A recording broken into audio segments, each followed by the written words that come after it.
It takes a brave and independent mindset to go tiny. If you are trying to figure out your tiny pivot, this podcast is here to inspire and connect you with the other unconventional, gritty, inspirational people within this community. I am Laura Lynch, your tiny house friend and host. On this show, we are always going to come back to money because as a financial planner, this is the question I hear the most. How do I make this work for me financially? Well, that's my jam, so jump in, let's go. New episodes drop every Thursday.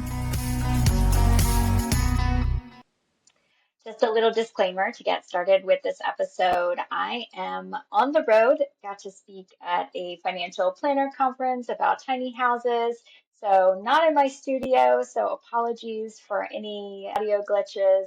But I thought this conversation was super valuable and that we had to do it anyway. So welcome, Jill Kanto, to Less House, More Moolah podcast. Super excited to chat with you today. You and I connected in Colorado at the Colorado Tiny House Festival, and that was awesome because I had been on your website a lot before that. So thank you for being here. Thank you for having me. I don't know if I remember you telling me that you had been on the site before, so it's really good to hear that you found it useful. And I so appreciate having you having me here, and meeting you was one of the highlights for me at the Colorado Tiny House Festival. I was very excited to meet you, and you were my lifeline because that was such an ad hoc, last minute endeavor for me to go to that festival, and you were my coffee supply. So I really appreciate that. Yeah, that was awesome and super hot. And I just had so much compassion for you out there camping, as you know, all the other people staying in their vans and ambulances and whatever. It was a thing.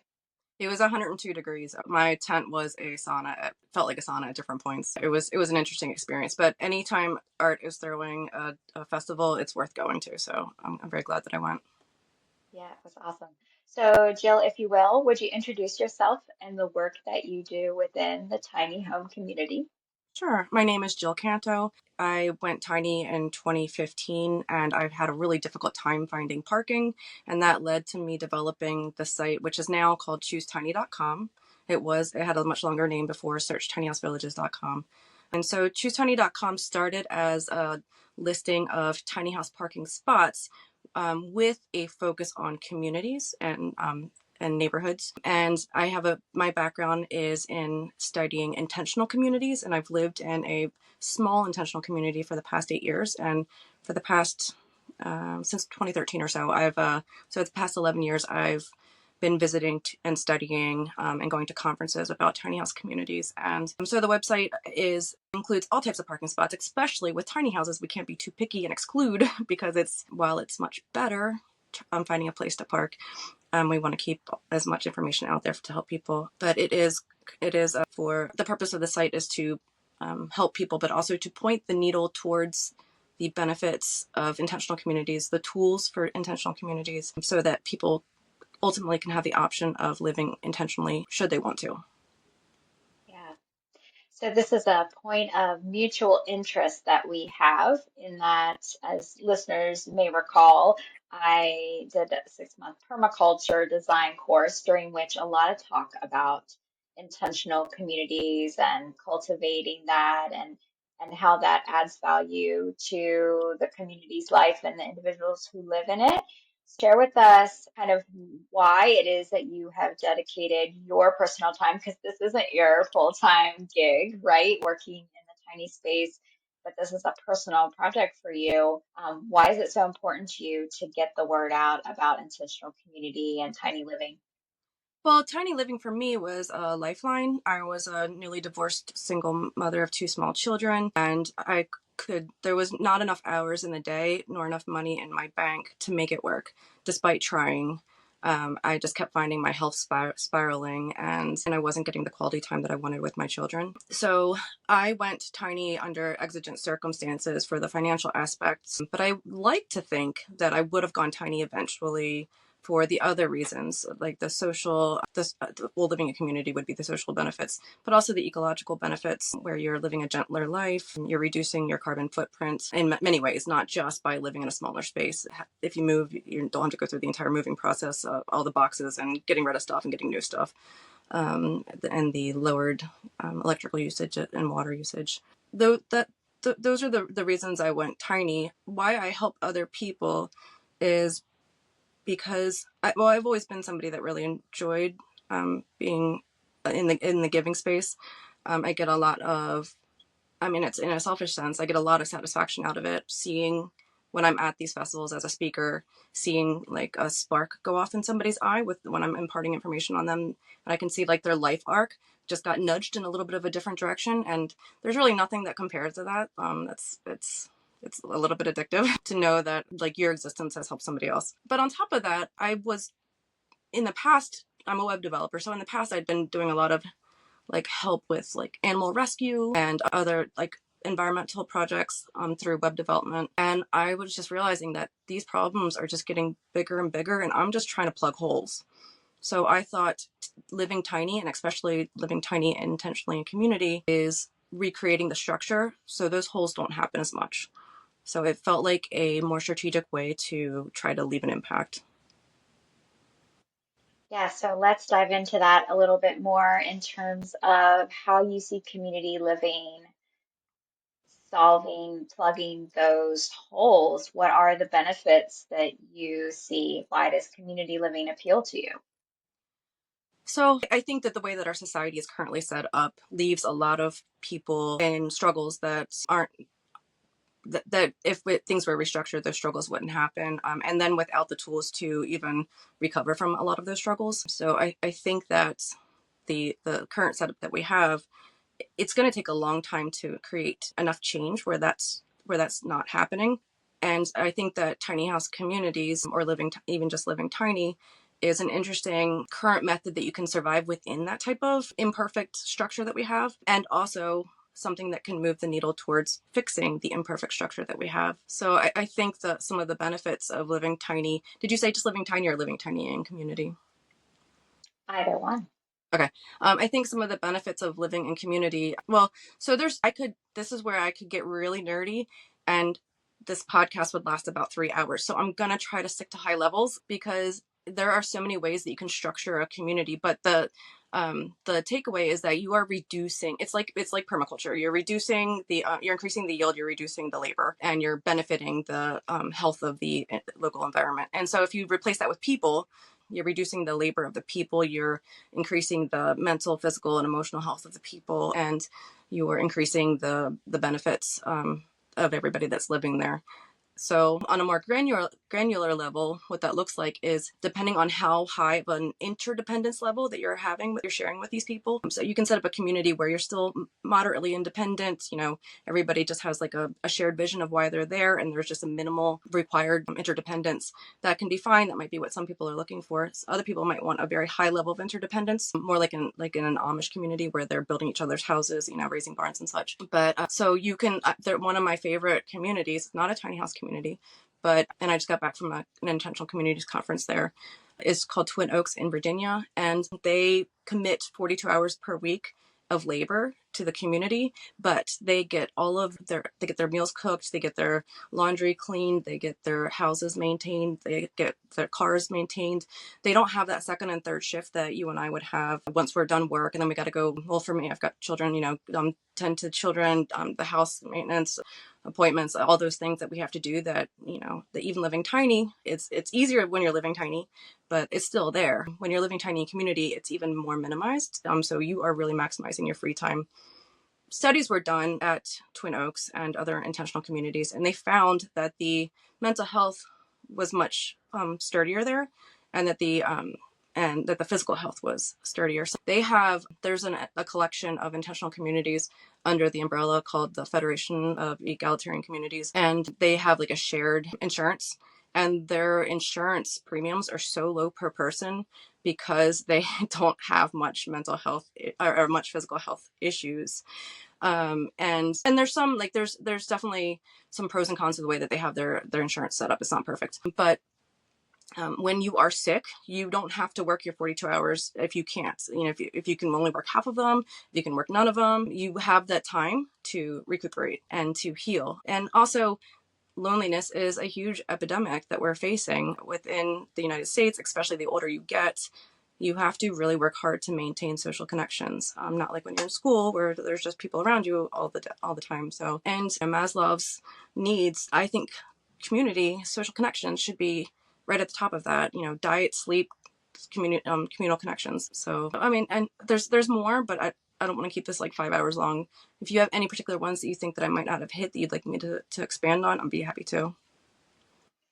Yeah, I think that those are, great ideas um, to spark curiosity around intentional community because it is something that many people are longing for. We feel very isolated, perhaps in our single family homes and our communities where we drive in and close the garage door and don't, ever get to know our neighbors.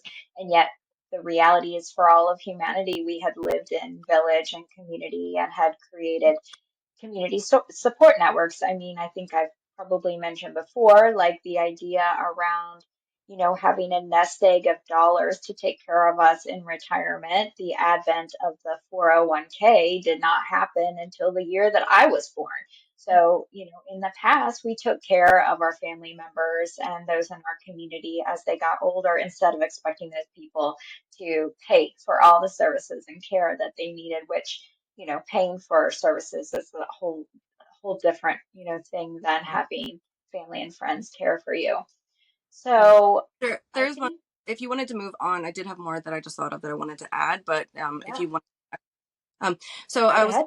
I was gonna say that there are some, there's so many benefits to living tiny. There are also challenges, and space is a big one of them. But getting rid of some of your stuff and then like living more minimal lifestyle is one solution that we can apply to that. But when you're living tiny, and you get a wave of benefits. But when you're living in tiny community, it potentiates all of those benefits because let's say that you have shared buildings or shared tools, shared assets. You're pooling labor, you're pooling. Uh, there's so many examples from Twin Oaks, but they pull cars, they pull bicycles, they pull musical instruments. So many things that you have access to that you don't have to store in your tiny house, and so you're not reproducing where everybody has their own lawnmower, everybody has, all of that type of stuff. So you are potentiating the benefits and navigating some of the hurdles of living tiny, so that it's removing those pain point and not pain points, but it's the small cons of going tiny. It's alleviating those. Yeah, I love that because it seems so unnecessary for all of us to own a lawnmower and a weed eater when we only use it for, 2 hours a month. And then we all end up throwing those things away at some point. And it would be, far more useful if, a pool of people had access to those tools and they shared them and maintained them together and then they wasted them together instead of us all creating our own massive amounts of wastefulness. Yeah, and you have to be responsible for maintaining it if it breaks or anything of that sort as well. And as lawnmower, as an example, I think that lawnmowers should be wildly less used than they are now on the topic of permaculture, because grass is food for lambs and like sheep. And that's why, that's what it's a good thing. I mean, there were native grasses in the United States, so like I'm not saying that grass is the enemy, but to have ornamental grass out instead of food is wild to me.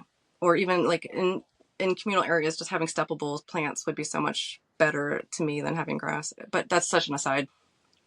Yes, yes, I agree.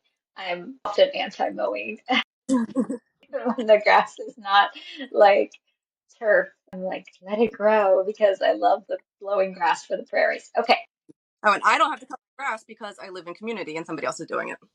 yeah, awesome. So, if someone says, this is a curious topic, I've never really explored this idea of living in intentional community, or if it's been running across their Instagram feed as it is mine, how everybody's posting things like, can't we just, leave it all behind and go buy some land and live in a place with all my, good friends. It seems to be a common trend. How would one go about learning about how to start and set up and legally structure perhaps an intentional community? So with my tiny house, I built my tiny house without ever stepping foot in another tiny house, because I was building my house under duress.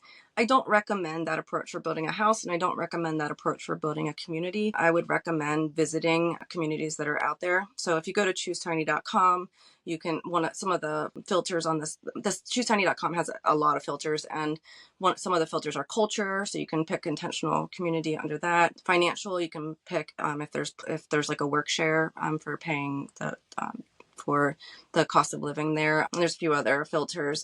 There's also ic.org, and that's the letter I as in intentional, the letter C as in community.org. And they are strictly listing intentional communities. And I'm actually been in meetings with them and the directories for much throughout Europe. We're looking at ways that we can all combine the back end of our website so that we can serve globally the lists of intentional communities and tiny house communities. So that's really exciting for me. But this is the book that I always recommend. It's Creating a Life Together by Diana Leaf Christian. And have you read it? You're nodding your head like you're familiar. I'm working through it. Did you not find it amazing? Like there's so many missteps that you can take when you're trying to start a community, and this is just such a lovely just a guide that will give you all the high level information you need. It's an easy read, and it points you to where the deeper information is for any one particular topic that you might need to get through, and a lot of case studies and information. It's just I recommend it to everybody that I come across at the communities, at the speaking events. Yeah.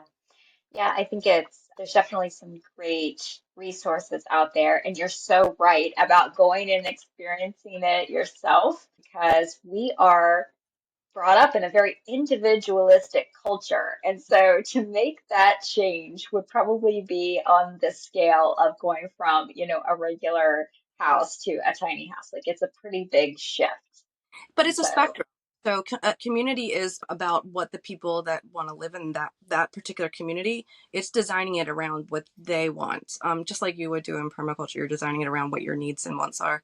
When I go to Twin Oaks, they're fairly hippie, naturalist, which I love. But might not be everybody's cup of tea. But that's okay. That doesn't mean intentional communities aren't for you. That just means that intentional community isn't for you. There's still so many tools and wonderful takeaways you can still receive from visiting there. At Twin Oaks, though, they do have an intentional communities conference every Labor Day weekend, and it's a weekend of workshops for learning how to live in and or start a community, and it is so invaluable. And at the beginning of every workshop or every conference that they do, they have a Meet the Communities segment where one person from each forming or existing community will get in a long line, and they get 60 seconds to pitch the themes and the location and if they're accepting members. And then they let people know where they're going to be sitting for the next 2 hours. And then you can just speed date the communities. And so this is great if you want to create a community or live in one.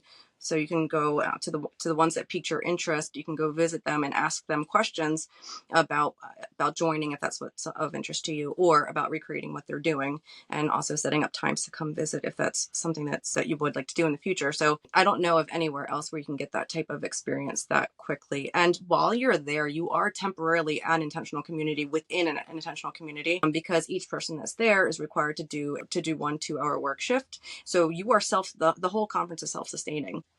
And it's a really nice experience to build that community glue on on over 3 days. You get to experience what building community glue feels like. And the more that you're invested in each other with that glue, the more you care about the outcome of the people that are around you, and the stronger and healthier and more resilient your community becomes. So it's just a really nice ad hoc experience of community for those that haven't had it, and that you do have options to visit several communities nearby as part of your weekend as well. And I have tools on my website.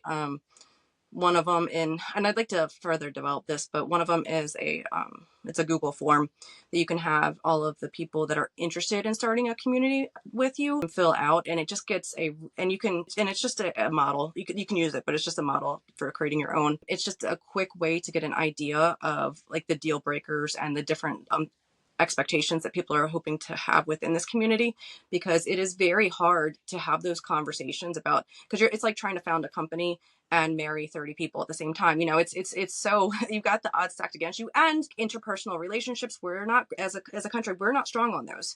So it's a lot to navigate. So it's just a quick tool to get a visual representation of where everybody is, instead of having a million meetings and finally getting to that conclusion in a much clunkier way. So I recommend, and on that topic, like, there's a formal consensus as the decision-making model, has a lot of tools within it that help move discussions really quickly. And it's a great decision-making model that empowers people to feel like they are part of the ship that's sailing, and like, as the community.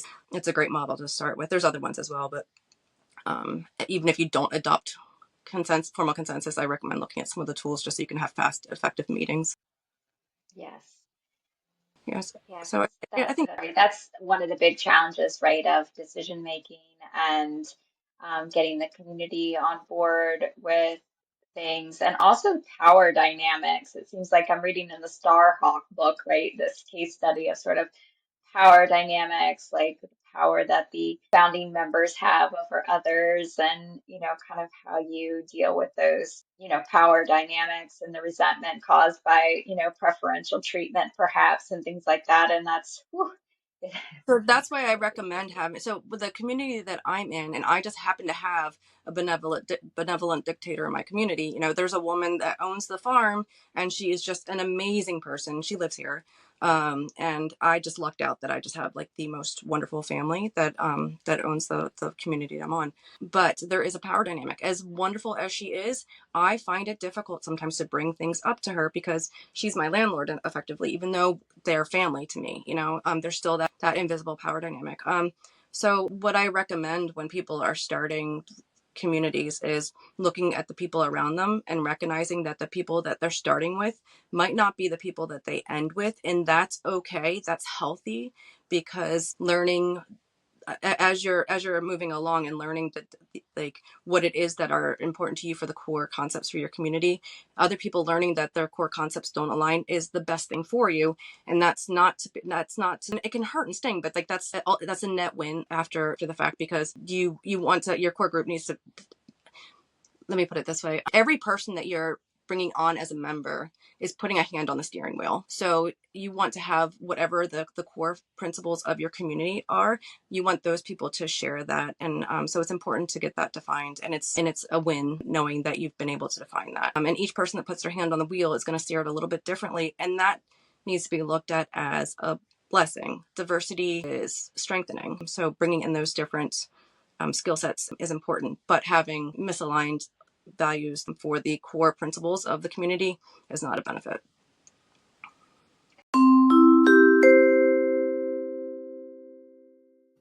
On Less Has More Mola, we hear so many stories of people living unconventional lives. Each of them is literally building their alt-American dream. Are you tired of putting your dreams on hold because of money? Well, let's fix it. I have a 2-part offering that is here to help you. First, I'm going to give you access to my financial freedom calculator so that you'll understand your numbers and have a tangible starting point. This is free. And then second, we'll book a session to figure out your finances so that you can live your alt-American dream as soon as possible. This is paid. Why am I giving you something for free? Because I'm passionate about empowering people to choose an unconventional path. So let's work together to figure out money so that you will know that you've officially taken action on your plans. This offering is for you if you're unsure of your cost of living or how much savings you might need. You don't know what money move to make next. You dream of an unconventional life built on your terms.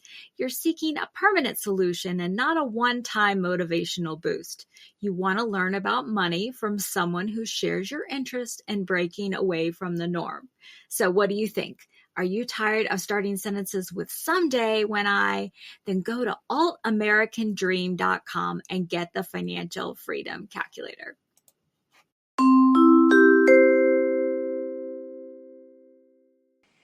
So I wanted to talk to you about this, and you and I had talked about this a little bit before we scheduled this recording. The reason why I find this topic to be so personally important to me right now is that we and I are planning some tiny house parking on acreage that we just purchased in southern Colorado. And so that project is under development, and I would like to move that in the direction of intentional community as opposed to just having a community where people are coming and paying rent, because I want to live in community and have the benefits of having my tribe around me, as it were. Yeah. So it seems like if you kind of put these two options on the scale of like, just creating parking and having, because there's a lot of people like me out there thinking about creating some parking or community of some sort. So you can make it a very transactional world where it's just very much about, got some land, creating some parking, give me a rent check, or doing the hard and heavy work of creating intentional community for the benefits of that. Mhm. How do you compare the two in terms of, how do you think about that in terms of the pros and cons of the two ideas? Yeah, so like I think that there's a spectrum as far as you can be somewhere like to one extreme to the other, where it's just a complete people-based model and all the way dialed up to a business-based model. I think United States is a pretty evident picture of what an almost entire business-based model looks like. And I think that that is a big reason that we have all of these holes that need to be plugged. So even if you set up a community where you might not benefit at all financially, as far as like building wealth, you are impacting the wellness of the nation and leaving a better place potentially to your children and grandchildren, if you, should you have them, or just, you know, paying it forward to the next generations. So I think that if we're able to look out, like if you look at the countries that are more cooperative versus independent, they put the we above the me, and we tend to put the me above the we. So it just from that like zoomed out scope, there is still a benefit to you if you're not building wealth. You can't take the money with you. So if you are trying to do something that is benefit, long-term benefits, but from if you are creating a place that you're going to live in, obviously there's so many benefits like what you're seeking that immediately outweigh it, the ability to share that space with people that become your extended family instead of people that are an income stream for you. So these are people that will invest in you and invest in your life in a way that's much more than financial. In my opinion, I think you would become much wealthier than you could be financially by having a tribe surrounding you. And if nobody, I don't know if like your typical listeners would have an experience in community, or like kind of a diluted community where they have a strong like a group of friends that don't necessarily share space. But I think that if you have experienced that and you feel that resonance inside of you, that kind of contentment and peace, and just like you're surrounded by a bubble of safety. I don't think that people can put a dollar value on that. There's more that I want to say on that. It's going to take me a moment to. So if you could ask me some questions, because there's definitely some more that I want to say on that, but it's not coming to mind right now. Yeah, for sure. So if someone is thinking about the tiny home community specifically and kind of comparing, whether or not they want to create intentional community or a more transactional based community, and they're specifically focused on tiny houses. Are there a lot of you mentioned on your website, you've got some tiny communities that are intentional. Are there intentional tiny communities that they can connect with and sort of learn from other tiny communities that have done it this way? Yeah, there are some out there. There's one that when I went to after the Colorado Tiny House Festival, I headed out to Durango because Durango is popping with some tiny house communities, and I visited a couple of the communities that were not intentional but benevolent leaders, and one where the person lived there. And I think that makes a huge distinction if the person lives there or not. It really makes a difference on what that community is going to look and feel like, and it's how much that they're going to try to invest in the experience of that community. But fortunately, there was just some really good people that were creating communities out there as well. But there was one community that I didn't get a chance to stop by, but she was absolutely adamant that I couldn't take any pictures or anything of that sort. And I 100% respect that, because she said that the we is above the me. You know, like she said the happiness of the people living in this community is utmost importance, and their safety and everything that they want. That is like the purpose of this community. So, and I was so excited to hear that. I think that was Marlin. I'll double check, but I think it was just outside of Durango, Marlin Tiny House Community, something of that sort. And I think it was like a blend of the two people's names that started the community. And to circle back about the power dynamic between the founders and the people living there, I wanted to say that I think that can largely be navigated healthily if you put in the decision-making models and the conflict resolution policies that empower everybody, where everybody's voice has the same weight. And if you're using your property to go tiny on, I know, and I have property as well that I can legally put a tiny house community on. There's something inside me that doesn't want to let go of that.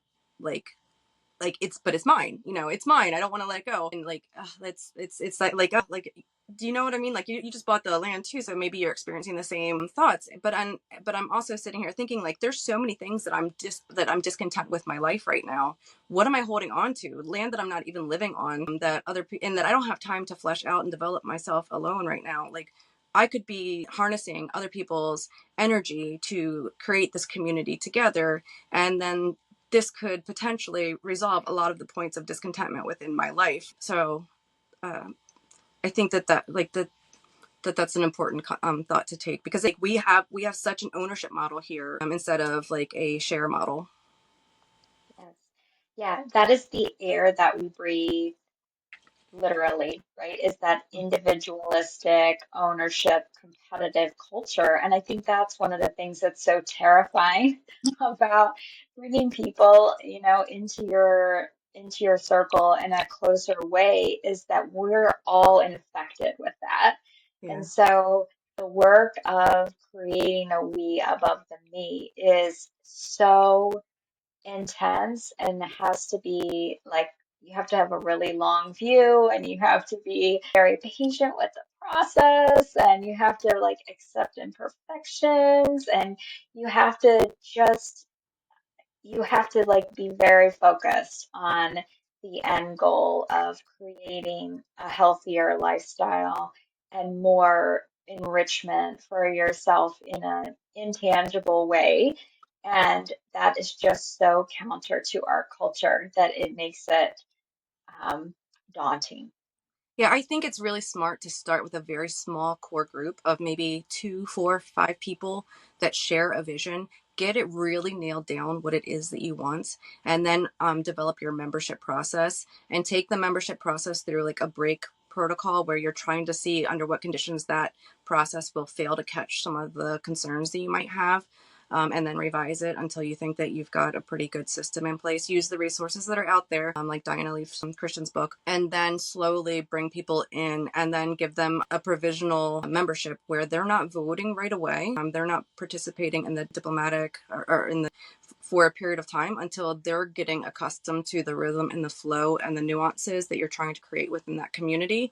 And then once they have a good hold on that, then that they can switch over to being part of the decision-making model. And I think that bringing people on slowly is important. I've seen communities where they take too many people in at once, and that the culture that's been established is like, if there's a rhythm, a wave, it's like other waves crashing into it, and it turns into a new wave. And some that can be good, but if you've created this particular wave because it's what you want, having all these waves crash into it can cause chaos and mayhem. I've seen schools that are completely reframed redone from the structure that we have in our modern schools, and it's like a children-led independent learning type of setup, and it's a wonderful system, but they only accept so many new people at a time, because they want the new kids coming in to see the existing model and what it's like, instead of having a wave of people coming in and changing the model, because those children actually vote on who the teachers are and they're super empowered to make all those changes. So having new kids come in and not realize what the benefits of different teachers are under that model that they're not familiar with, they could radically disrupt what's been created. So I would start small and put those precautions in place that you think that might break the system. So we have talked about some of the long-term benefits and the methods and strategies with dealing with interpersonal conflict. Is there anything that you wanted to add to the group dynamics topic or the topic of longer term outcomes and benefits? Yeah, I mean, there's a lot that I could say about conflict resolution. I think that anybody that's coming into a community needs to understand that conflict's going to happen, and that isn't inherently a bad thing. Conflict is something that can make two people come much closer together, or a group of people, because if you are navigating conflict in good faith, you are making yourself vulnerable. The other person is making themselves vulnerable. You're sharing your experiences, your pain points with them, and they are hopefully through empathy, they're able to understand your perspective on things.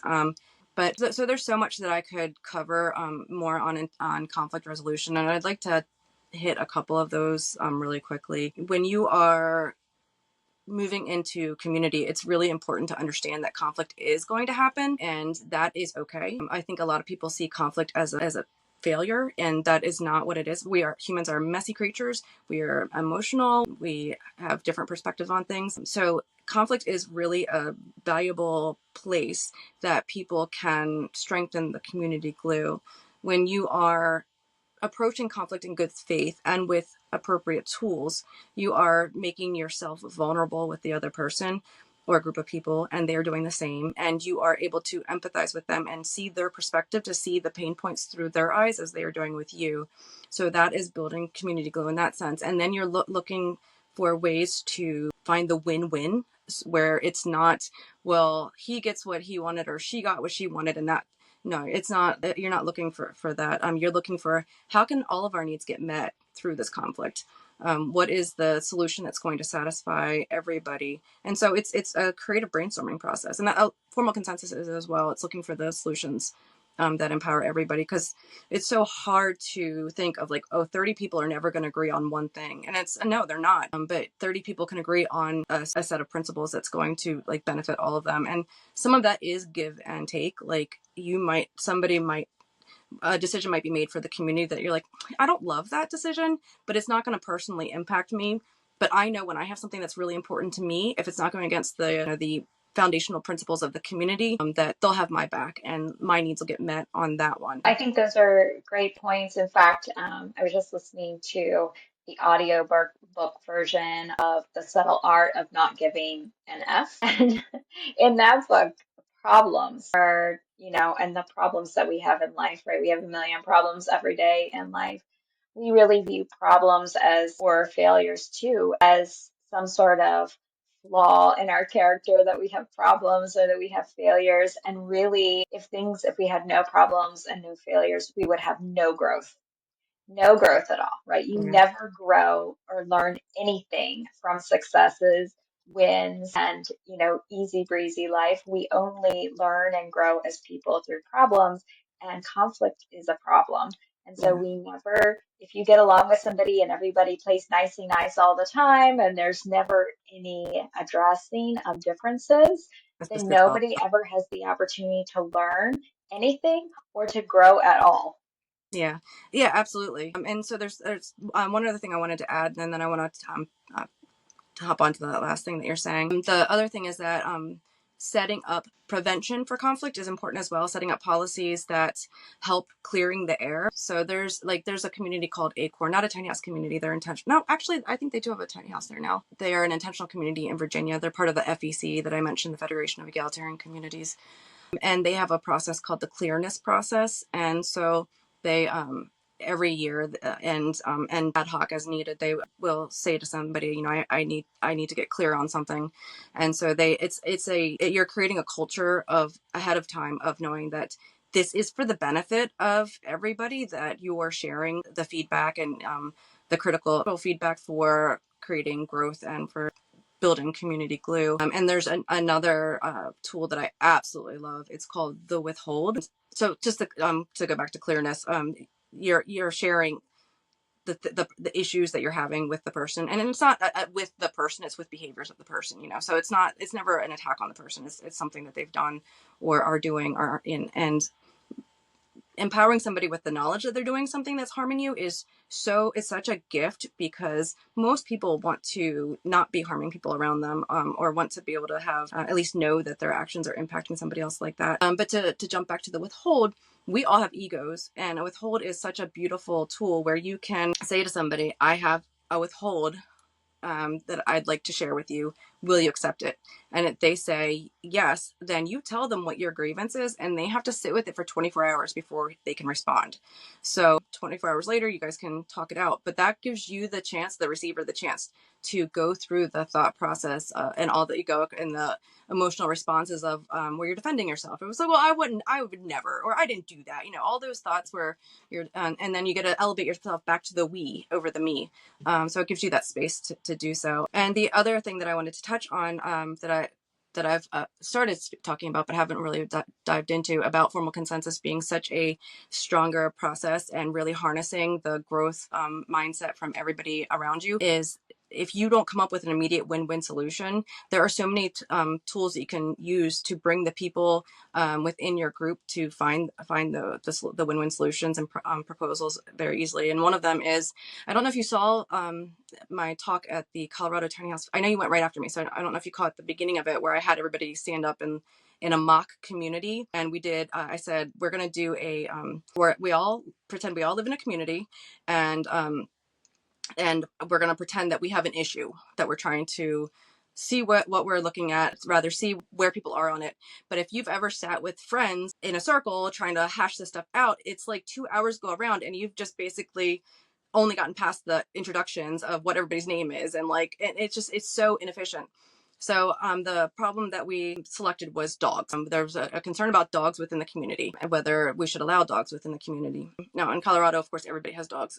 It's kind of like a rule if you're going to live there. But so I had everybody stand up, and I said, okay, to this left pole over here, that means you are zero, you are 100% against having dogs in the community for whatever reason. And then this pole over here, you are 100% on board for dogs within the community under any conditions. So stand along this line so we can get a quick visual representation of where everybody is. And then once we saw where everybody was, then I just went through the different criteria and said, okay, so, and I asked the people on the bottom and, what's your concern, and the people on the top and what their concern was. And then so navigating that concern, I said, okay, well, what if we had leash laws, and one of the concerns was like dog poop everywhere. So what if we had some sort of a policy that you always had to pick up dog poop, and there was like a dog park where they could run unattended. And so I just had them stand in the spectrum again, and it was just lightning fast. So just going through the different proposals and hearing what people's problems were with it, and proposing solutions. And then if you get to a point where that's reaching a stalemate, you're not able to dial it all the way down, you can take the person all the way nearest to the 0 and the person all the way nearest 100 and say, you guys go think of a solution for the two of you, come back to the next meeting and propose it, and then we'll do the spectrum again. So it's just so fast. You don't have to sit there and just hash it out for hours and hours and hours and get nowhere and get frustrated. So it's just, and that's just one tool out of so many within the formal consensus and principles. Yeah, I love that. And that, I think it really pinpoints the fact that everybody's on the spectrum somewhere instead of being at the poles. Because, I have 3 dogs and I still wouldn't be at 100%, right? Because Yeah. I know how much trouble they can be. And, I have concerns about other dogs and my dogs. Yeah. And I mean, nobody is at one extreme or Yeah. the other. But we have so much more in common than we do separating us. Especially, I think that's so important to focus on now as we get more and more divided. So it's really interesting to see those polls within a community of where people have fallen, and to keep finding the more and more the more you narrow it down with different solution. It's really rewarding to see that happen. I'd love to see that more on a national level of how we can remember that we're so much alike, people that like other people that we would that we have othered in our minds. Yeah, that's so true. So, this has been such a great conversation about intentional community and the challenges and the benefits and kind of the nitty-gritty details of how to, set one up. And I really appreciate your particular expertise and passion on this topic. Is there anything else you wanted to add, Jill? I don't consider myself an expert. I consider myself an enthusiast, a loud enthusiast. So there are so many other people that you can download this type of knowledge from. So I would encourage people to seek them out and to go to the Intentional Communities Conference or to go to ic.org, to go to my site, choosetiny.com, and that I have so much more that I want to do with my website. And so, but it is a passion project that I do on my own time. So I'm the bottleneck. If anybody is interested in volunteering to help with it, they can go to choosetiny.com/Discord. And that will take them to a Discord server where they can pop in and say that they're interested in helping. And I wanted to leave people that are considering developing communities with some, thought, some homework, some brainstorming homework. And that is, if they're not familiar with permaculture, to try to familiarize themselves with it and understand that permaculture principles, they were developed for growing food. But those principles can be, if you replace plants with people, they are incredibly powerful for setting up a community that's going to be vibrant and healthy. And if you're familiar with zones, I would love for somebody in creating a community to consider each house within the tiny house community as a zone 0. And for those that aren't familiar with zones, there's zone 0 through 5, and you're setting things up physically in proximity to how often you would use them. So zone 0 being your house, zone 1 being something that's immediately outside your area. And I would love to see people develop more of that, what that would look like in a community setting. So Laura, I'm going to toss that to you for starting your community. And then zone 5 is where you are leaving it natural, so that you can, because in permaculture, you are mimicking the way things would naturally grow in that area.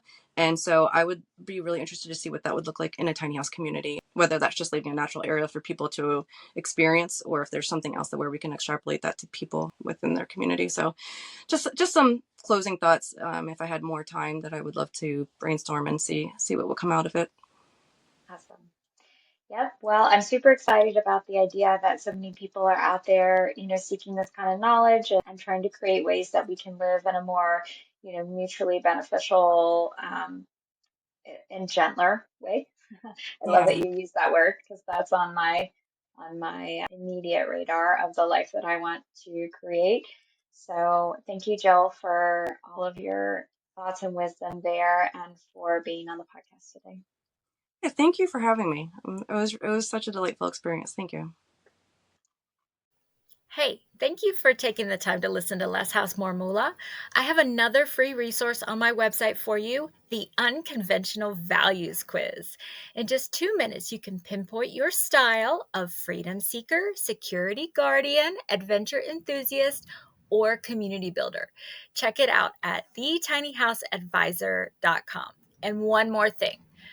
Podcasts don't have algorithms like social media does. They only grow by word of mouth and reviews. If this podcast is helpful to you, would you please post a review on your podcast app and tell a friend who is trying to live a values-based life? It would totally make my day. Please see the show notes for important disclosure regarding the Tiny House Advisor LLC and this episode.